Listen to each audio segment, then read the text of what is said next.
Why are you just cheesing like that for? What's up with this guy? Bro, are you done? Are you done? Are you done? Yeah, what the fuck going on? Let me get a piece of that donut for you so we can start. We got episode 2, bro. Come on, man. Let me get a piece, man. I can't start until I get a piece of this. I can't front. This is from some bakery in the city. Something like this. I forgot the name of it. We gotta put it. We'll put it in the post. Yeah, we'll see. It's pretty good.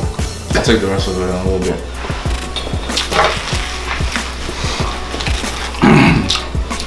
Yeah. So it's episode 2. This is Exit 11 podcast episode 2. This episode's gonna be already better already. You can already tell this episode's better. Just by Episode 2 right now. It's better just off of the donut and the pizza alone. Alright. How you doing again? This is episode 2, Exit 11 the podcast. You know, we're gonna start by introducing ourselves. I'm the host, Ricky. It's my host right here, Gabe. What's going on, guys? How y'all doing? Welcome back. You know, this is the Exit 11 podcast. We're gonna be covering fashion. If you haven't been here before, we're gonna be covering fashion, sports, and everything in between, just like we always say, right? Yeah, and everything in between.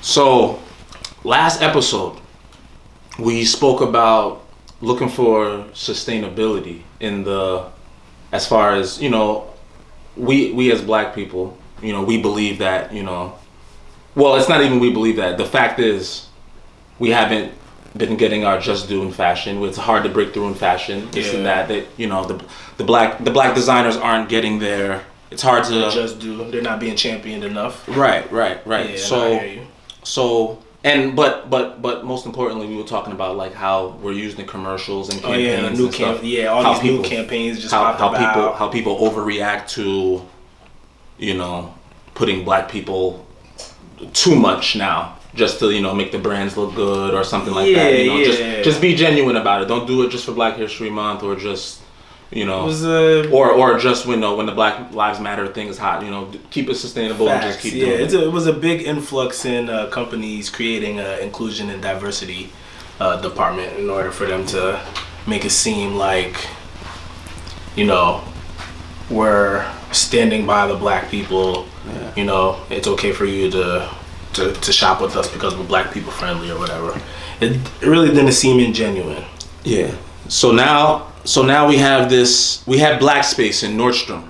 Nordstrom and black space. Perfect. We got Nordstrom, you know, they have a capsule called, it's not a capsule, it's a pop-up series of pop-up stores. It's their 12th installment now. Mm-hmm. So now they're taking 5 designers and letting them design. There's 5 designers and 28 brands. 25 of the 28 brands are completely new to the Nordstrom. So Nordstrom's doing big right there, bringing in totally new brands that people haven't seen before. And these are all black people. The collective basically. All black designers the 5 designers are black, but the 28 brands aren't black. All black brands. No, just the black designers themselves. Right. That's where the sustainability. The 5 people. Right. The 5 people selected are the black designers, so they're going to be chosen to choosing them to design on 28 pieces different brands. Okay. So and then you can and on Nordstrom. It's on Nordstrom only until May. It's a pop-up concept. You know what's hot. So that's hot nowadays. So it's not gonna be it's not gonna be for long. But you know it's good. It's but the five designers are Beth Burkett, Harris Elliott, Matthew Henson, Marcus Paul, who's my cousin, and Azza Yusuf. And we're going to be illustrating those throughout the week with posts and links on the Instagram page. Just be sure to follow the page, and we'll be illustrating all the type of brands that you might see each person worked on. Link below or something like that. Where you can go ahead and click on all these designers and take a look and see how Nordstrom is actually taking another step in the right direction with making this a little more, you know, sustainable as far as, you know, putting a black face out there. Because that's always important, man. You know, inclusion and diversity. That's all everybody's asking for. As long as they bring that to the table and make that more an organic conversation instead of a forced conversation. That's the only thing people are really asking for. You know, nothing too crazy. And the fact that they selected the brands is kind of like a big thing as well, because like Nordstrom could have easily just put brands right in front of them and said, oh, you know, do this. And that's even another thing, taking it a step further, trying to give them their own voice to portray instead of trying to control the narrative all the time. Yeah, man, that's good, man. You know, last time we were talking about how we really feel like it's not a sustainable thing, and boom, you know what I'm saying? Then we stumble upon this, and something that we see that, well, maybe we shouldn't be as so quick to just dismiss it, you know? And right here at the end of Black History Month, man, that's always a good thing too, you know? Yeah, so some of the brands, some of the featuring brands, Andre Walker, Art Comes First, Beffy's Beauty Supply, which I like a lot. Bianca Sanders, people know about, but may not know about. Bodie, which is one of my favorite. Botter. There's Cold Laundry. There's Connor McKnight, which my cousin Marcus Paul has worked on. Coral Studios. There's Spencer Badu, Wells Bonner. Like we talked about last time. We talked about last time. And the designers the black designers, that aspect of it. Yeah, and I like his stuff. So my cousin Marcus Paul, we're gonna be putting his stuff in links as well. He actually designed a pair of pants that we were talking about that we liked before we even knew he designed it. Yeah. Before we even knew he designed it, we found out that he designed a pair of pants, nice crochet pair, like tailored, like fitted swell. Nice tailored crochet pants. Some immaculate material. We'll be showing that. Can't wait to get my hands on those. Yeah, but you know, another thing I like about this too, it's not that pricey. Like there's those pants are like maybe like $500, but there's pieces that are $128. It ranges. The price ranges. I'm not saying that. Yeah. I'm not saying that wasn't pricey. I'm saying like there's pieces. Yeah, there's just pieces just like $500. Yeah, no. There's pieces that are in all types of ranges, not 500, 100. So, but that's good though. At least it's hitting on all cylinders. Yeah, man. So, on lower news, you seen this past weekend.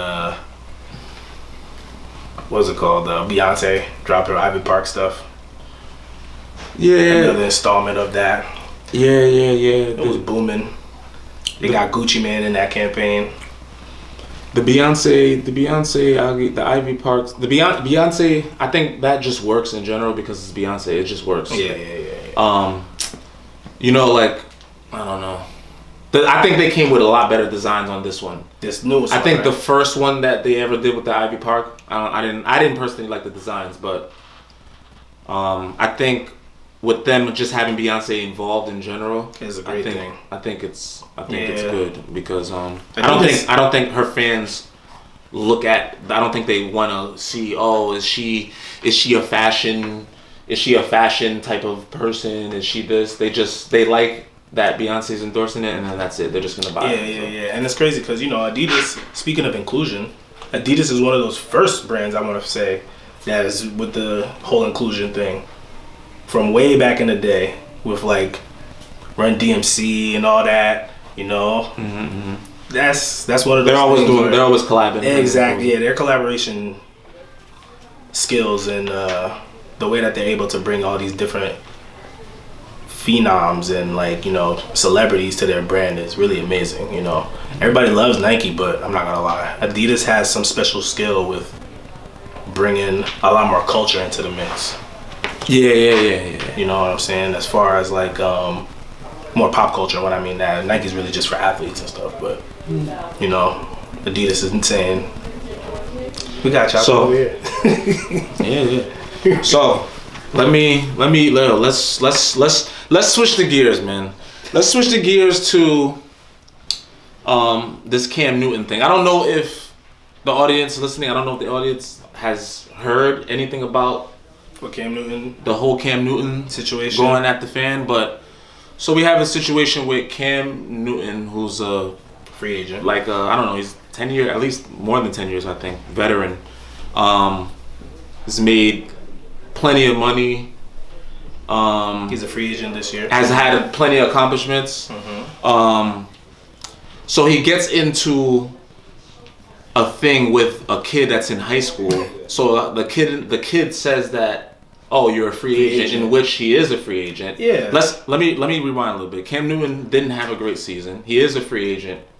That is true. He didn't have a great season. That's true. He looks like he's definitely on a downfall. We can all agree with that. Yeah. So I like to be a little optimistic, but okay. The kid states the obvious, and just, you know, he probably shouldn't have said it, but he did say it. But I don't like the way that Cam Newton came at the kid, because the kid, by saying I'm rich to the kid, I think that like that goes along with, like, I don't know, if you like to look into the psychology of like players and stuff like that, which I kind of I kind of look into what people say. So like, when you're saying I'm rich, does that mean, can we say that you're one of those only? Can we suggest that you're one of those people that you're only about the money? Like yeah. This is a little kid. Like, yeah, I mean, like this is the way I'm gonna bring it. This is the way I think about it when I hear it. When he says, when you're saying I'm rich, he said it multiple times. You heard it. We're gonna play this as well. We're gonna have this on post. We're gonna post this so you know, the viewers can see. But he said I'm rich multiple times to the kid. Yeah. Does that rub you a little bit as he's about the money type of guy? Cause it does, because like, honestly, he has no business even not to say talking to the kid, but even just allowing him. The kid got to him, basically. Mm-hmm. He should have never let the kid get to him. Mm-hmm. Him talking to the kid in that manner about what he's saying that I'm rich, but it's not even what he should say. But it can lead you down the path to be like, damn, yo, he's really just, you know what I'm saying, all about the money. He's on a downward spiral, so he doesn't even really care. You know, now I don't want to say downward spiral, but he's on the later side of his career. You know, it's easy to be like, damn, Cam, this doesn't look good. And to be honest, it doesn't look good. He handled it okay because at the end he did try to come back to the young boy. Yeah, the kid did struck a nerve. He did try to come back to the kid, like, I'm just trying to talk to you as a man. Right, but he tried to fix it. That was already... Yeah, it was too far. I think he went too far initially by saying, I'm rich. He should never came back to the kid to a 16, 17-year-old kid. Yeah. He should have just laughed it off or something, like, all right, young man, you know what I'm saying? Right. Like, if he was gonna go the route of actually trying to teach the kid, because that's what it was at the end, he was trying to be on some, like, then you gotta come at it. You gotta come at that from the beginning. Right. Yeah, don't even the whole I'm rich thing. And then on top of it, he's talking about where's your dad at or whatever. Tell your dad I'm rich. He's like fake trying to come at the little kid type shit. Like, I don't know if he was trying to come at them though. I think he was just. Did you watch the whole thing? We'll put it. We'll see what people think. But I think he wasn't trying to come at it. He was trying to fix it at that point and saying, "Where's your dad?" He wasn't saying like coming at your dad type of thing. Yeah. He should. He should have never let him strike a nerve like that. Yeah, I just have the problem. But the thing is, the reason why he struck the nerve though is because he really the kid cares. was telling the truth. Yeah, he really cares about what that kid was saying. No, it's not about but he was telling the truth. You're on a downward spiral. You are a free agent. What does a free agent mean? A free agent doesn't mean that the team wants you, right? Yeah. Free agent means that you're up for grabs. Yeah, like you're so up for grabs. You know that kind of somebody wants you, then they'll come to you. Basically, that kind of hurt Cam a little bit. So yeah, I just feel like the way he approached the kid was a little weird. To be a 10-year vet, made all this money, and it's not like you're some. Not only that, it's not like you're some guy that just came to the league and you know whatever. Cam had a big experience. I feel like Cam had a big anticipation when he came to New England as well. What I mean by that is there was a lot of hype about him coming to the Patriots. You know, Tommy's gone. We got Cam Newton. Cam looks fake, looking like a little resurgence, but he played well in the beginning. But at the end of the day, it wasn't. He did catch COVID. It wasn't a good experiment. It wasn't a good experiment. It just didn't play well. He didn't play that well. Yeah, the kid struck a nerve. It's a 16, 17-year-old kid. The bottom line is you shouldn't let him get to you. To the point where you're saying I'm rich, as if he's your peer, he's your equal, as if he's somebody in the NFL. Yeah. You just gave the kid spotlight, more spotlight than what he actually needed at all. So, but a mistake is a mistake, right? Like you can make mistakes at any age. Like, exactly. Should we? I mean, I think we should just. We're holding Cam a little bit more accountable because of how old he is and where he is in life. You know what I'm saying? We should probably hold the kid a little more accountable because at the same time, it's like, yo. I think I'm holding Cam more accountable. It's It's a kid. We definitely hold Cam Newton has came to our school to do this thing. But this is a great time for me to be on camera and try to violate him. But why? Why violate him though? That's the thing though. That's really the thing. Why violate him? Because it's the microwave mentality of the kid. The kid thinks about going viral. That's what kids think about. Like it's a clout chase type of thing. You know, that's why he's seen Cam and he's seen the opportunity to clout chase a little bit by saying at the same time he's right. It's not even like he's making things up. But that's why you're agreeing with the kid because he's right. You know what I'm saying? Like I'm not agreeing with the kid. I'm not agreeing with anybody. I'm just trying to say I just want to see what people think. I just want to see what people think. Nah, I hear you. Because I'm hearing the general feel to this is that he handled it well. I don't think that he handled it well. He definitely didn't handle it well. I don't think that he handled it well. That's number one. He didn't handle it well. I think if this is someone that's your peer that's your peer, maybe of someone in the NFL that was saying this, and he went about it that same exact way. That's a different then you situation. handle it well. But it's because it's a kid. It's a kid. The kid was right, but at the same time, I can't front you. These little kids got to stop with the clout chasing. You know what I'm saying? It's this microwave trying to go viral. That's the problem too. They got to stop with the clout chasing because from one black kid to another black superstar who fake is paving the way. Like, it's not even like that kid plays football. Right. You know what I'm saying? Like, he's a football player. Like, you're fake. You fake look whack doing that. You know what I'm saying? Because it's like you're supposed to look at him and be like, damn, what's good, Cam? Like, Cam paved the way. That's what I'm saying. He paved the way for you, basically. It's not to say that Cam is the first. It's Black History Month. What are you doing? What are you doing, bro? First black quarterback is Black History Month, and you violating him on TV. Even though you win the Super Bowl, it's all good. You know? It's all good. I mean, everybody's accountable, but I mean, I do feel you. Cam should have never even entertained it. He should never entertained it. He should have just let it go. Like, he would have laughed it off or something, and I don't know, get asked about it sometime later on by TMZ or something. He probably would have just, you know what I'm saying? He probably should have just been like, it ain't nothing, man. This young man don't even know what he's talking about. He's trying to do the same things that I was doing at that age. Mm-hmm. Boom. He would have everybody would have looked at him like, you know what? Cam's right. He handled that with class. But it's whatever, man. At the end of the day, everybody makes mistakes. People say what they say, and that's why we even talking about it. Yeah. Nah, I mean, it's just the general feeling to this is just, you know, kids. They say kids make mistakes, right? Yeah. But like, you know, older people make mistakes too. We know that. But in this, I think we got to hold Cam accountable. Yeah. Nah, we definitely have to hold Cam for reacting the way that. He did because it's fake. Because you're rich. I mean, what does that mean? Like, what does that really mean? At the end of the day, we all know you're rich, so it's kind of like. What do you mean? What are you telling this little kid? Like, anyway, but speaking of people who was rich, and used to show it. You know what I'm saying? Mr. Deion Sanders got his first win. My favorite. Yeah, 21. Mr. 21 got his first W. Yeah. Jackson State? It was Jackson State.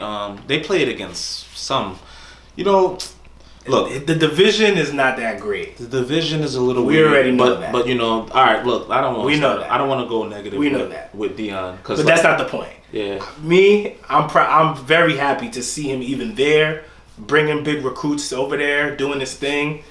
If it's going to take a little while, it's not going to be something that happens overnight. You know, I'm thinking maybe a good 7 to 8 years. We go ahead and give this guy a chance to try and bring more recruits and try to, you know, change the tide of, you know, having all these kids going to these other schools. Let's bring them back to the HBCUs, man. This is a great step in the right direction. You know, I honestly think his son, bringing him over there alone. Both of his sons. Yeah, bringing them over there alone was phenomenal. Mm-hmm. You know, I like the move, man. I like to see him get his first W. They gave him a Gatorade shower, even though it's the number one. Mm-hmm. But it's all good, man. I like to see that type of stuff, yo. And to me, it's just it's another thing to add to Black History Month, yo. It's a good thing. It's a good thing, but not when they're stealing your stuff in the locker room. You didn't hear about that? They stole Deion's stuff. Like, word? Yeah, a lot of his stuff got stolen in the locker room. Supposedly, like, one of his assistants saw somebody stealing the stuff. I think it's the second time that his stuff got stolen. Don't quote me on that. I hear you. But no. I don't think it's any of his people doing it. I don't know who's doing it. I don't think it's any of the kids. It's probably like other. Oh, none of the like. But you're just talking about just kids. Somebody's stealing Deion's stuff. I don't know if he's going somewhere. I don't know. Not like the players. They're just talking about like just people that just be in the school. Someone's stealing the stuff, man. I don't know who's stealing it. Someone's stealing the stuff, and that's it's whack. But look, what he's all right. So we talk sustainability with everything, right? Yeah. So. To me, this Deion Sanders move, it's a great move, but it's gonna take him a long way to be mentioned with like the Alcorns and the Gremlins and the top school. I think it's gonna take him a little bit to get to the top. I think so too. Right now, I'm giving him a good 7 to 8 year window.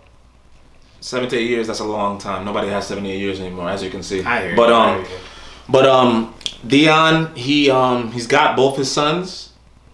The quarterback Shador, his son, was a highly recruited guy. Could have went anywhere. Alabama, all he had offers from everybody. Him and his friend, and I think his friend and the other son. There's a lot. He's bringing kids with him. Yeah. He's had someone from University of Florida decommit and go there. All of them decommitted. His son decommitted too.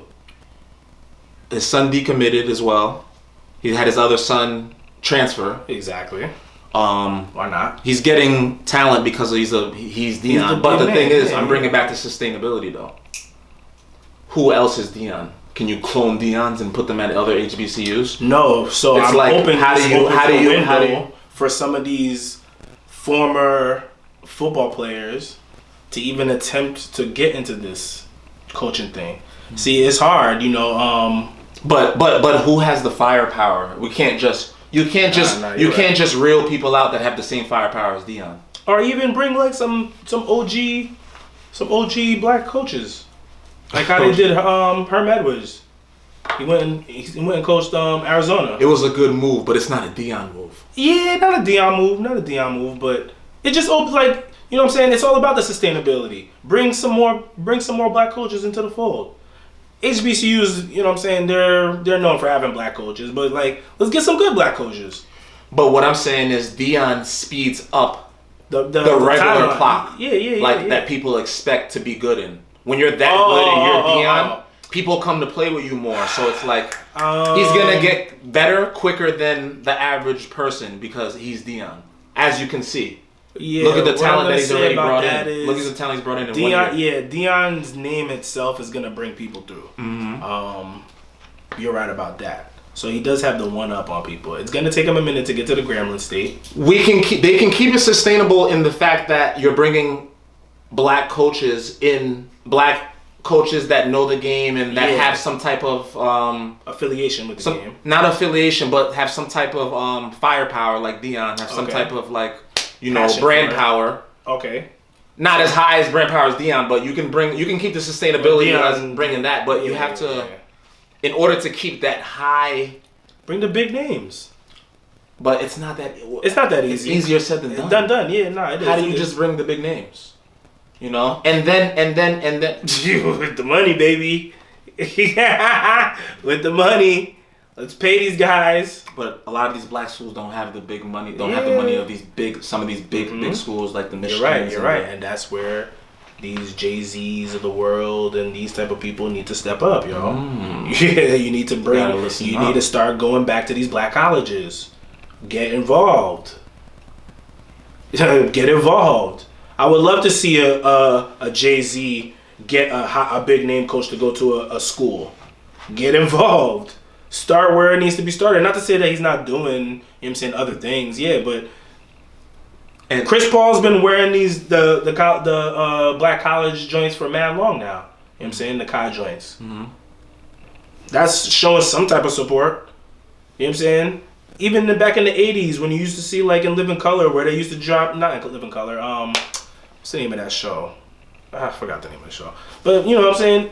Black colleges have been championed, just not in the right way, I feel like. I feel like, you know, we need to get back to putting them in the limelight more.